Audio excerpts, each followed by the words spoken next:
बजाओ बजाओ जरा झूम के बजाओ।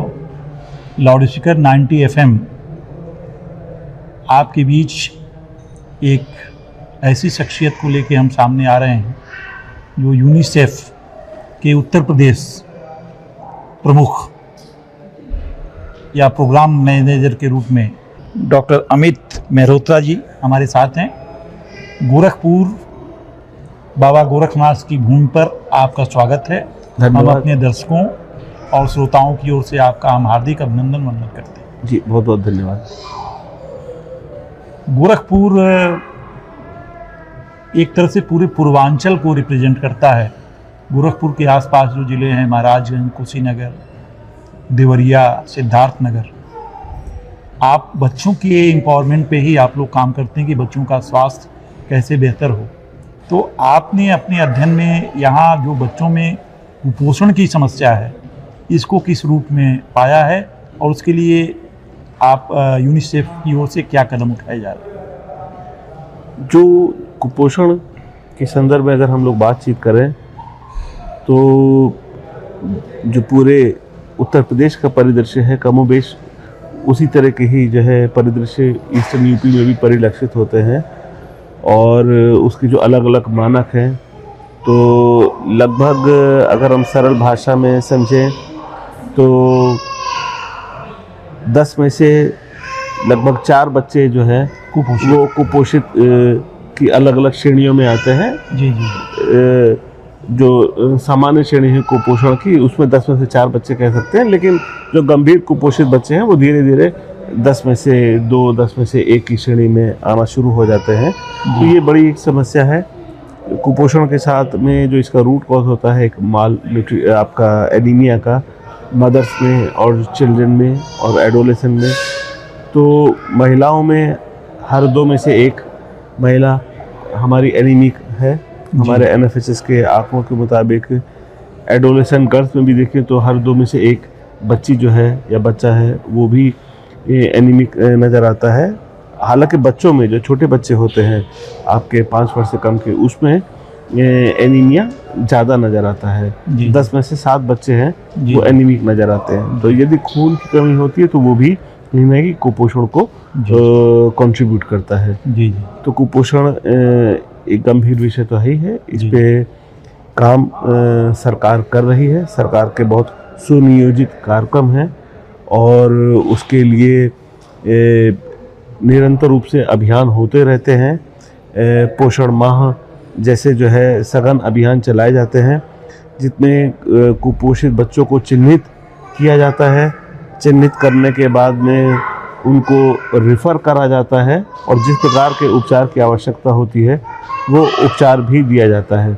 जी जी। निरंतर सरकार के जो अथक प्रयास हुए हैं उससे इसमें जो चिन्हीकरण है वो बढ़ा है। चिन्हीकरण की संख्या बढ़ी है और उपचारित बच्चों की संख्या भी बढ़ी है। हालांकि अभी इसमें काफ़ी कुछ करने की आवश्यकता और बाकी है। ये जो हमारे सरकारी जो गवर्नमेंट की एजेंसीज हैं एक विभाग है महिला एवं बाल विकास जी जो पुष्टाहार वगैरह बांटता है। जी। तो जैसे हम लोगों ने जो क्राइटेरिया बनाई है क्या एक्चुअली जो गवर्नमेंट चाहती है उस तरह से ग्राउंड लेवल पर काम हो पा रहा है? आप लोग अपनी रिपोर्ट भी समय समय पे सरकार को देते होंगे। ये बिल्कुल इस दिशा में बहुत सघन प्रयास हो रहा है जी और कार्य हो रहा है जी। और जब मैं ये कहता हूँ कार्य हो रहा है तो उसका एविडेंस क्या है जी। तो उसका एविडेंस ये है कि जो आजकल हमारे पास में डिजिटल मैकेनिज़म्स के माध्यम से हम इंफॉर्मेशन कैप्चर कर रहे हैं तो हम एक एक व्यक्ति की इंफॉर्मेशन उसमें कैप्चर करते हैं। एक एक बच्चे की इंफॉर्मेशन कैप्चर करी जा रही है। जो हमारा पोषण चेकर करके एक एप्लीकेशन है जिसमें एक एक व्यक्ति का एक एक बच्चे का ब्यौरा दर्ज होता है। उसकी लंबाई, उसके वज़न, उसकी एज दर्ज होती है जिसके आधार पर कुपोषण की कैटेगरी को निर्धारित किया जाता है। जी जी। तो वो डिजिटल एप्लीकेशन निर्धारित करता है और उसमें एक एक बच्चे का जैसे मैंने बताया कि ब्यौरा होता है। तो वहाँ से हमको पता चलता है कि कितने लाख बच्चों का इसमें आंकड़ा आ चुका है। जी। हमको एस्टिमेटेड नंबर भी पता है कि हमको कहाँ तक पहुँचना है। तो उस एस्टिमेटेड नंबर के सापेक्ष में हम अपने आप को हमेशा तय कर सकते हैं कि हम जो हमारा एक अपेक्षित आंकड़ा है वहाँ तक हम पहुँचे हैं या नहीं पहुँचते हैं, और निरंतर इसमें सुधार हो रहा है। और पोषण चेकर जो है, जितनी भी 1,80,000 आंगनवाड़ी हैं उनको उसके बारे में प्रशिक्षित किया गया है, उनको मोबाइल दिया गया है, वो ऐप उनके पास है। आज वो उस टेक्नोलॉजी के टूल को यूज़ कर रही हैं और वहाँ पे सूचनाएं दर्ज करती हैं। तो ये बिल्कुल स्पेसिफिक सूचना के आधार पर कहा जा सकता है इसमें सुधार हो रहा है। लेकिन जैसे मैंने कहा कि ये एक प्रक्रिया होती है, चूँकि नई डिजिटल टेक्नोलॉजी है तो उसको आना और उसको लागू होने में एक समय लगता है। लेकिन आज मैं एक ये ज़रूर कह सकता हूँ कि शायद हम 70 से 80% के आसपास हम पहुँच चुके हैं और आगे और बाकी बची यात्रा ट्रैवल करनी है। एक्चुअली सबसे बड़ा रोल माँ का होता है। यदि माँ लिटरेट है, माँ पढ़ी लिखी है, तो जैसे बच्चा गर्भ में आता है, बहुत सारी समस्याएं गर्भ में भी बच्चे को आ जाती हैं। कुछ तो इस दिशा में महिलाओं को जागरूक करने के लिए क्या कुछ किया जा रहा है? देखिए, उसके लिए जो 3 चीज़ें जो सबसे महत्वपूर्ण सरकार के माध्यम से करा जा रहा है और जिस पे यूनिसेफ सहयोग प्रदान करता है निरंतर रूप से, कि सबसे पहले तो जैसे गर्भवती महिला होती है तो उसका चिन्हीकरण हो, रजिस्ट्रेशन हो, MCP कार्ड उसको दिया जाता है, mother and child pregnancy card दिया जाता है।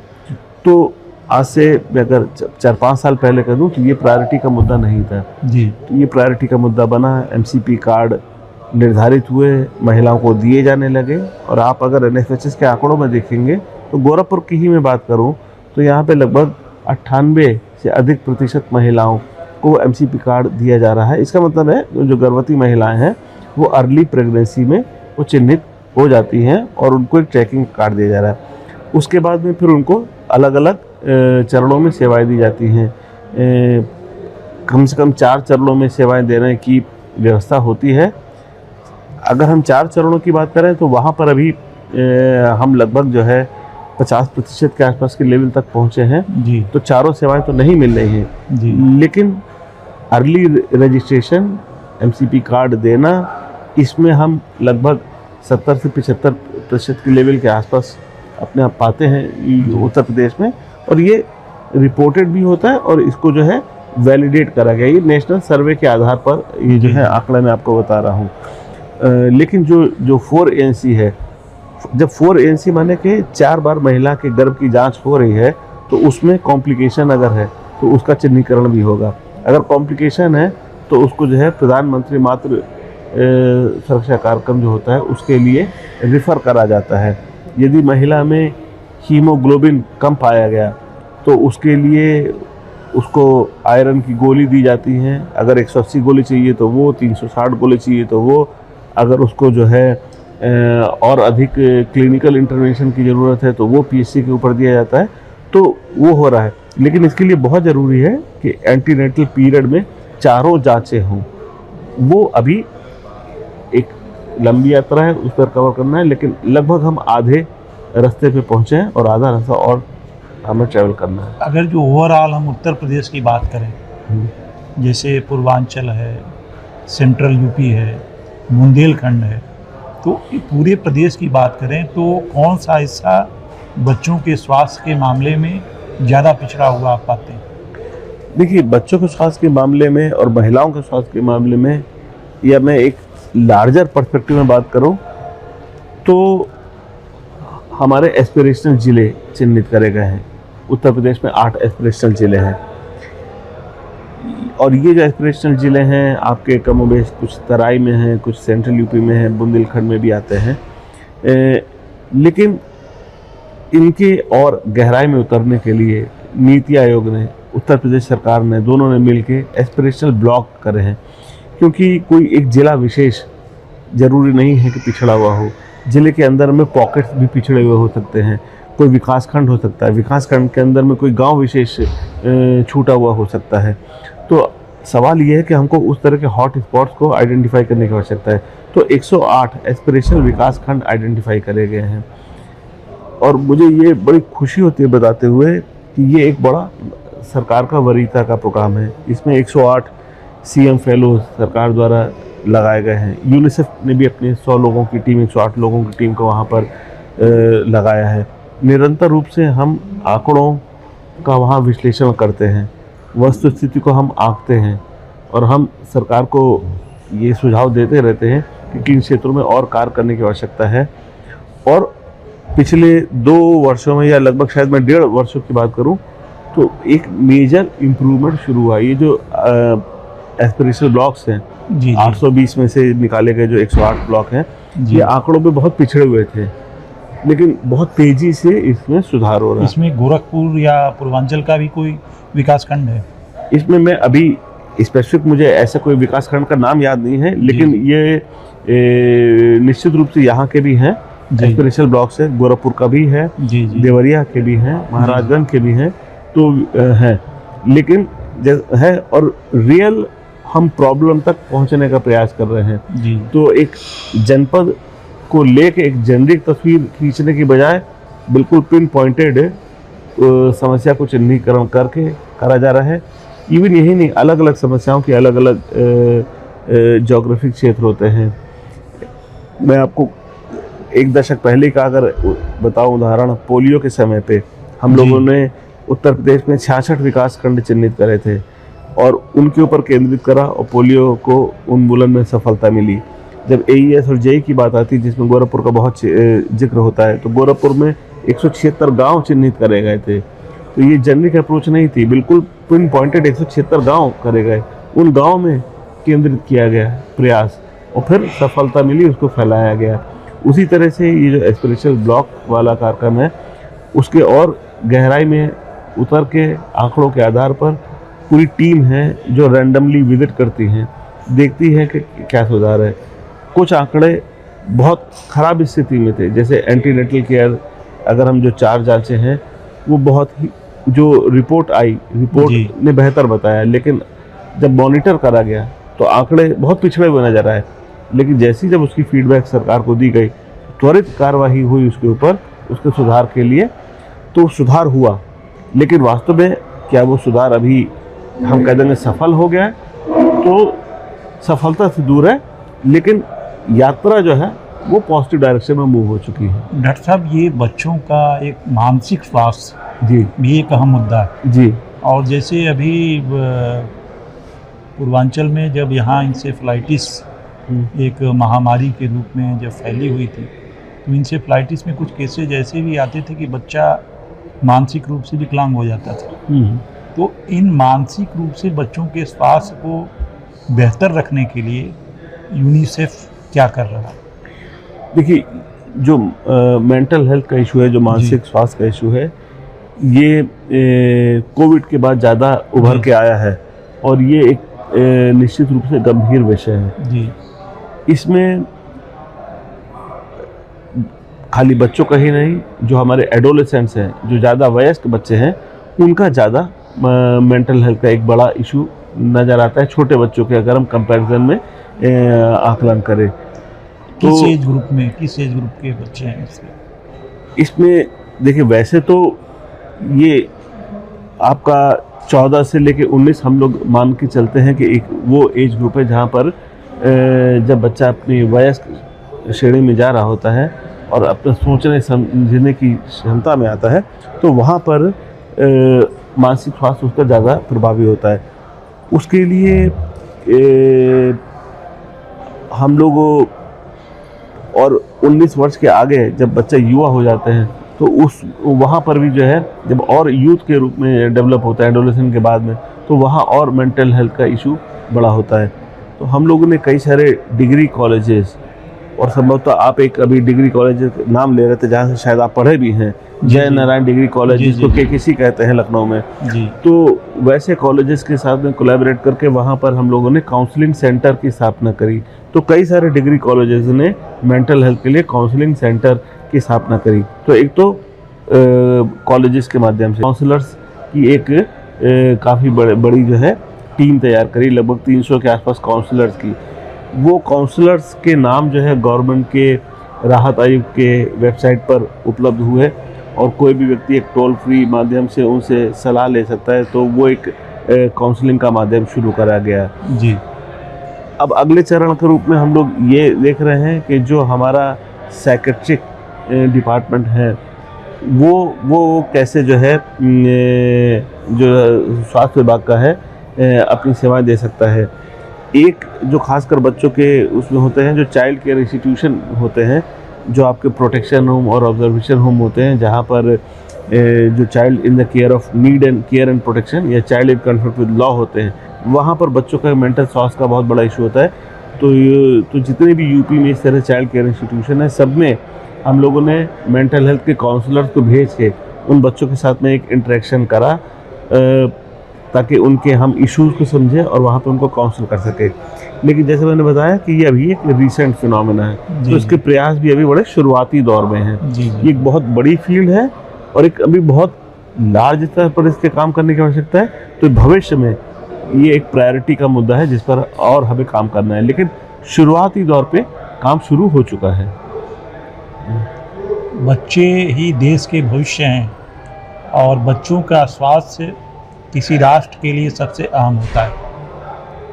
तो आपने जिन बातों का अभी जिक्र किया, जो यूनिसेफ के सहयोग से, सरकारी एजेंसियों का सहयोग आपको कैसा मिलता है?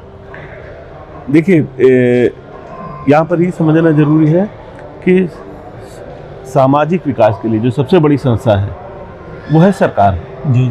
कोई भी संस्था सरकार को रिप्लेस नहीं कर सकती है। यूनिसेफ या जो यूएन की जो विंग्स हैं, वो सब सरकार के समर्थन में ही काम कर रही है, सरकार को सहयोग देती हैं।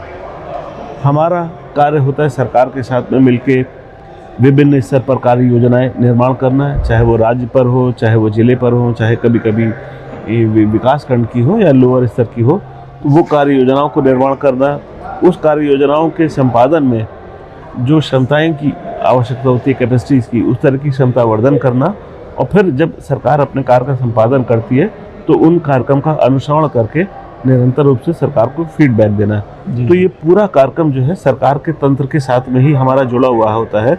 तो बगैर हम सरकार के सहयोग के इसमें एक कदम नहीं कर सकते। मैं तो बहुत धन्यवाद ज्ञापित करूँगा हमेशा सरकार को कि वो बहुत रिसेप्टिव होते हैं। जहाँ आपने सहयोग की बात करी, इसके लिए मैं सरकार को पूरे मार्क्स दूंगा इस दृष्टिकोण में कि हम जब कभी भी कोई मुद्दे को लेके जाते हैं तो उस मुद्दे पे खुले मन से चर्चा होती है। हम अगर कोई गैप एरिया सजेस्ट करते हैं, उस गैप एरिया पे एक समझ विकसित होती है कि ये हमारा गैप एरिया है, इसमें हमें सुलझाने के लिए क्या क्या प्रयास करने हैं। तो वो एक्सेप्टेंस होना, वो एक्सेप्टेंस तभी होता है जबकि एक पॉजिटिविटी होती है। जी जी। मैं एक उदाहरण के तौर पर ये कह सकता हूँ कि पूरे एक हमारे पास अगर एक ड्रम में पानी है और यूनिसेफ के पास तो एक चुटकी में रंग है, और वो रंग अगर हमने पानी में डाल दिया है तो यदि पानी साफ नहीं होगा, पानी साफ होगा तो वो उस रंग को अपने रंग में कर लेगा। बिल्कुल। और अगर पानी मटमैला होगा तो हम कितने ही रंग डालें तो वो उस रंग का कोई असर नहीं होगा। तो हम अपने आप को हम लोग खुशकिस्मत पाते हैं कि सरकार जो है हम लोग के सुझावों को लेती है और उसके ऊपर इनेक्ट करती है और फिर परिणाम आते हैं। जी जी जी। अब आज जो आपने यहाँ कार्यशाला हो रही है मैरियट होटल में, सुना होगा कि कैसे जो है AES और JEE का एलिमिनेशन हुआ, और मैंने बताया भी आज कि जो दूसरे हमारे पब्लिक हेल्थ के प्रोग्राम थे, चाहे गुनिया वर्म एरेडिकेशन हो, पोलियो हो, 20 से 25 वर्ष लगे, लेकिन AES और JEE ये पिछले 5 वर्षों में इसको इरेडिकेट हुआ। तो यानी कि 4 गुना गति से हुआ। जी जी। और ये ऐसा विषय था, इसके बारे में भी जानकारी नहीं थी, लेकिन जानकारी लेने से और फिर हम सरकार के साथ काम करते गए, सरकार इसको फैलाती गई, रिसोर्सेज उनके पास थे, संसाधन उनके पास थे, तंत्र उनके पास थे, हम लोगों को सुझाव गया, और जहाँ जहाँ जरूरत पड़ी, जो भी हमारे सीमित संसाधन थे, सीमित हमारी सीमाएं थी, उसमें हम लोगों ने सरकार को फीडबैक दिया और सुधार हुआ। ये डॉक्टर साहब कुछ कुशीनगर जिले में जी कुछ पानी की प्रॉब्लम की वजह से भी बच्चों के, बड़ों के स्वास्थ्य की कुछ बात सामने आई थी। क्या कोई ऐसी जांच रिपोर्ट आप लोगों के सामने आई क्या कि ये जो पानी पीते हैं, बीच में तो गवर्नमेंट इंडिया मार्का हैंडपंप लगवाया, कई जो उखड़वा उखड़वा के लगवाए गए, जब बीच में ये इंसेफ्लाइटिस का दौर चला था।